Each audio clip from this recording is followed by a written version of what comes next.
కాలేయం బాగున్నంత వరకే మనకు ఆరోగ్యం. ఏ కారణంగానైనా కాలేయం దెబ్బతినిపోతే మన ఆరోగ్యం పూర్తిగా కుదేలైపోతుంది. ఇలాంటప్పుడు దెబ్బతిని పూర్తిగా పాడైపోయిన కాలేయం స్థానంలో దాత నుంచి సేకరించిన కాలేయాన్ని మార్పిడి చేయాల్సి ఉంటుంది. అయితే కాలేయం దాదాపు 90% పాడైపోయినప్పటికీ మందులతో దాన్ని బాగుచేసే అవకాశం ఉంటుంది. పూర్తిగా పాడైనప్పుడు, సిరోసిస్, క్యాన్సర్ సోకినప్పుడు మాత్రం ఖచ్చితంగా కాలేయ మార్పిడికి వెళ్లాల్సి ఉంటుంది. కాలేయ మార్పిడికి దారితీసే పరిస్థితులు, కాలేయ మార్పిడి సర్జరీ గురించి డాక్టర్ని అడిగి ఇప్పుడు తెలుసుకుందాం.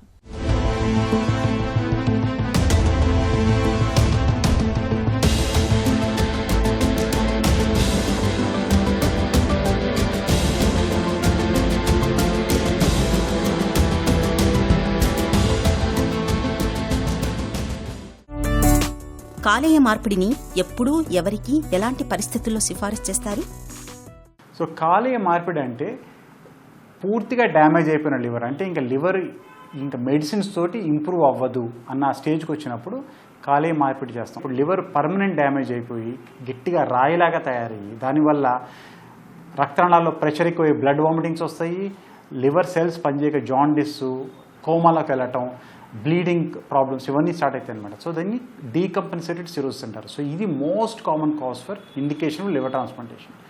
రెండోది liver tumours, liver cancers. So liver గడ్డలు, చిన్న చిన్న గడ్డలు ఉంటే వాటిని సర్జరీతో తీసేయచ్చు, లేకపోతే రేడియాలజీ తోటి కానీ బర్న్ చేయొచ్చు. కానీ లివర్ గడ్డలు పెద్దగా ఉండి లివర్ బాగా డ్యామేజ్ అయిపోయింది అనుకోండి, దెన్ అది సర్జరీతో చేయలేము, మందులతో కంట్రోల్ అవ్వదు. అప్పుడు లివర్ మార్పిడి అంటే liver transplant is the best option. మూడో ప్రాబ్లం ఎందుకంటే అక్యూట్ లివర్ ఫెయిల్యూర్. ఇది ఒక చాలా serious problem. Fortunately it's not very common, కానీ మనం ఇప్పుడు ఇంకా ఎక్కువ చూస్తున్నాం దీస్ డేస్. ఏమవుతుందంటే ఇప్పుడు సిరోసిస్ అనుకోండి, ఎన్నో సంవత్సరాల మీద లివర్ నెమ్మదిగా డ్యామేజ్ అయ్యి ఒక స్టేజ్కి వచ్చి ఎండ్ స్టేజ్కి వస్తుంది అనమాట. అక్యూట్ లివర్ ఫెయిల్యూర్లో కాదు, సడన్గా విత్ ఇన్ డేస్ లివర్ నార్మల్గా ఉన్న లివర్ కంప్లీట్గా పాడైపోతుంది. అది ఎందుకు అవ్వచ్చు? వైరస్ ఇన్ఫెక్షన్స్ వల్ల అవ్వచ్చు. రెండో కాజ్ దీనికి కొన్ని మందులు మనం డాక్టర్లు ఇచ్చిన మందులే కరెక్ట్ డోసులు వేసుకోకపోతే, లేకపోతే కొన్ని నాటు మందులు ఉంటాయి, వీటి వల్ల కూడా అక్యూట్ లివర్ ఫెయిల్యూర్ వస్తుంది. మూడోది పాయిజనింగ్. ఇప్పుడు ఎక్కువగా చూస్తున్నాం ఏంటంటే చాలామంది స్పెషల్లీ యంగ్ పిల్లలు కానీ అబ్బాయిలు అమ్మాయిలు మన ఎలకల పాయిజన్, ర్యాట్ కిల్లర్ పాయిజన్, ర్యాటాల్ అని వస్తుంది, దాన్ని తీసుకుని సడన్గా లివర్ డ్యామేజ్ చనిపోతున్నారు. సో ఈ మూడు మెయిన్ ఇండికేషన్స్ అనమాట. ఈ మూడింటికి లివర్ ట్రాన్స్ప్లాంట్ అవసరం. దాత నుంచి కాలేయాన్ని సేకరించే ప్రక్రియ ఎలా ఉంటుంది? లివర్ ట్రాన్స్ప్లాంట్కి ఏవైతే డోనర్ లివర్ ఉంటుందో అది రెండు విధాలుగా మనకి ఉండొచ్చు. ఒకటేమో కెడావరిక్ డోనర్, అంటే మనకు తెలుసు, మీరు వినే ఉంటారు, ఐసీయూలో కనుక యాక్సిడెంట్ అయ్యి హెడ్ ఇంజరీ అయ్యి బ్రెయిన్ ఇంజరీ అయ్యింది, లేకపోతే స్ట్రోక్ వచ్చింది, ఇలాంటి పేషెంట్స్ బ్రెయిన్ డెత్ అయ్యి కానీ మిగతా ఆర్గన్స్ బాగానే పనిచేస్తున్నప్పుడు వాళ్ళు రికవరీ అయ్యే ఛాన్స్ 0%. అంటే బ్రెయిన్ డెత్ అయిన తర్వాత పేషెంట్ చనిపోతాడు. ఆ టైంలో ఆ పేషెంట్ ఫ్యామిలీ మెంబర్స్ కనుక ఒప్పుకుంటే వాళ్ళ నుంచి సర్జరీ చేసి ఆర్గన్స్, లివర్ కానీ కిడ్నీస్ కానీ హార్ట్, లంగ్స్ ఇవన్నీ తీసుకుని వేరే పేషెంట్స్కి ట్రాన్స్ప్లాంట్ చేస్తాం. మన దేశంలో మిలియన్ పాపులేషన్కి ఒక్కళ్ళే డోనర్ ఉంటున్నారు. సో దానివల్ల ఏమవుతుందంటే పేషెంట్లకి ట్రాన్స్ప్లాంట్ అవసరం వాళ్ళు చాలామంది ఉన్నా కూడా అన్ని కెడావర్ డోనర్ ఆర్గన్స్ లేవు. దీనివల్ల మనం సర్జన్స్ ఏం చేశారంటే లివింగ్ డోనర్ ట్రాన్స్ప్లాంటేషన్స్, అంటే పేషెంట్ వాళ్ళ ఫ్యామిలీలో డోనర్ ఎవరైనా ఫ్యామిలీ మెంబర్ కనుక వాళ్ళ నుంచి డొనేట్ చేస్తే పార్ట్ ఆఫ్ ద లివర్, దాంతో ట్రాన్స్ప్లాంట్ చేయటం. డోనర్కి ఈ ఆపరేషను చేయాలంటే ఫస్ట్ డోనర్కి చాలా టెస్టులు చేస్తాం. అన్ని టెస్టులు చేసి డోనర్ హెల్దీగా ఉన్నారు, డోనర్ లివర్ హెల్దీగా ఉంది, అది సేఫ్గా మనం ఈ ఆపరేషన్ చేయొచ్చు, డోనర్కి ఏమీ రిస్క్ లేదు అని మనం కన్ఫర్మ్ చేసుకుంటేనే మనం ఆ స్టెప్కి వెళ్తాము. కాలేయ మార్పిడి ఆపరేషన్ ఎలా ఉంటుంది? ఇది సురక్షితమేనా? సర్జరీ పెద్ద ఆపరేషను, జనరల్ ఎనస్థీసియాలో ఉంటుంది. ఆపరేషన్ మొత్తం పేషెంట్ మైకంలోనే ఉంటారు. నార్మల్గా ఇలా ఒక కట్ చేస్తాము. కట్ చేసి డ్యామేజ్ అయిపోయిన లివర్ తీసేసి కొత్త లివర్ని పెట్టి దానిలోకి రక్తనాళాలు 4-5 రక్తనాళాలు ఉంటాయి, అవన్నీ జాయిన్ చేసి తర్వాత పిత్తం ట్యూబ్లు కూడా జాయిన్ చేస్తాం. తర్వాత ఆపరేషన్ తర్వాత పేషెంట్ని ఐసీయూలో ఉంచుతాం అన్నమాట. ఐసీయూలో ఫస్ట్ 3-4 రోజులు ఐసీయూలో ఉంటారు.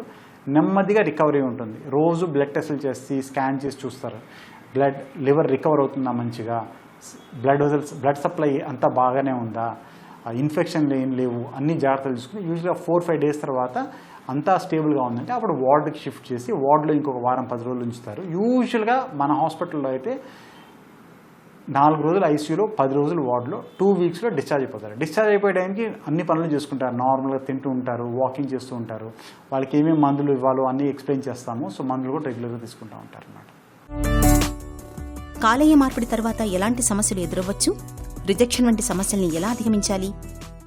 యూజువల్గా మేజర్ ప్రాబ్లమ్స్ అంటే లైఫ్కి రిస్క్ ఉండే ప్రాబ్లమ్స్ ఫస్ట్ 2 వీక్స్లోనే వస్తాయి. సో అందుకనే 2 వీక్స్ హాస్పిటల్లో ఉంచి పేషెంట్ని జాగ్రత్తగా రోజు బ్లడ్ టెస్ట్లన్నీ చెక్ చేసి చూస్తూ ఉంటాం అనమాట. డిశ్చార్జ్ తర్వాత రెగ్యులర్ చెకప్లో ఉంటారు పేషెంట్. ఫస్ట్ 2 మంత్స్ వారానికి 2 సార్లు, వారానికి ఒకసారి పేషెంట్ని చూస్తాం.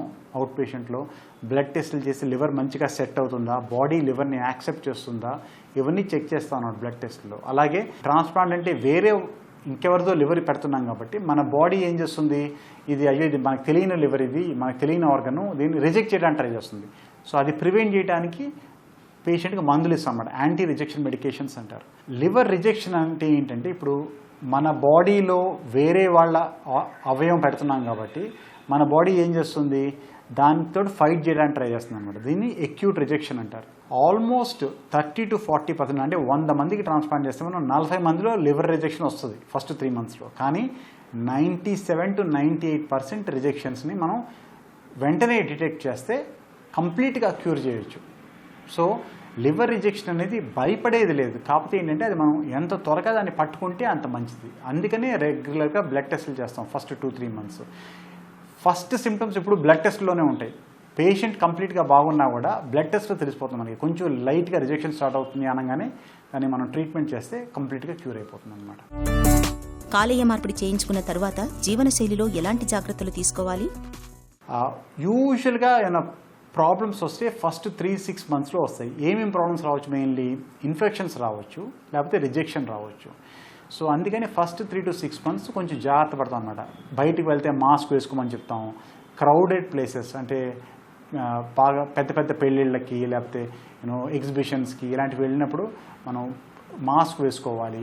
బయట మంచినీళ్ళు తాగకూడదు, హోమ్ ఫుడ్ తినాలి, హ్యాండ్ రబ్. మనం కరోనా టైంలో చూసిన ప్రికాషన్స్ అన్నీ యూజ్ చేయాలన్నమాట ఫస్ట్ 3 to 6 మంత్స్ వరకు. యూజువలీ 6 మంత్స్ కల్లా మన బాడీ యాక్సెప్టింగ్ ఇంప్రూవ్ అయిపోతుంది, మందుల డోస్ కూడా తగ్గు అవుతుంది. కాబట్టి they can continue to have a normal life after that. వాళ్ళు నార్మల్గా జాబ్ చేస్తున్నా, స్కూల్కి వెళ్తున్నా, కాలేజ్కి వెళ్తున్నా, గేమ్స్ ఆడుతున్నా, జిమ్కి వెళ్ళాలన్నా అన్నీ చేయొచ్చు. డైటరీ రెస్ట్రిక్షన్స్ కూడా ఓన్లీ ఇనీషియల్గా ఫస్ట్ 2-3 మంత్స్ కొంచెం జాగ్రత్తగా తీసుకోవాలి. తర్వాత లాంగ్ టర్మ్ అంటే 2 years, 3 years, 5 years, 10 years, 20 yearsకి మనం నార్మల్గా ఏదైతే తింటామో ఫుడ్ అన్నీ తినొచ్చు. కాలేయం దెబ్బతింటుందని పరీక్షల్లో తెలిసినప్పుడు మందులు, చికిత్సల సాయంతో దాన్ని కాపాడుకునేందుకు ప్రయత్నించాలి. కాలేయం పూర్తిగా దెబ్బతిన్నప్పుడు మాత్రం ఖచ్చితంగా లివర్ ట్రాన్స్ప్లాంటేషన్కు వెళ్ళాలి.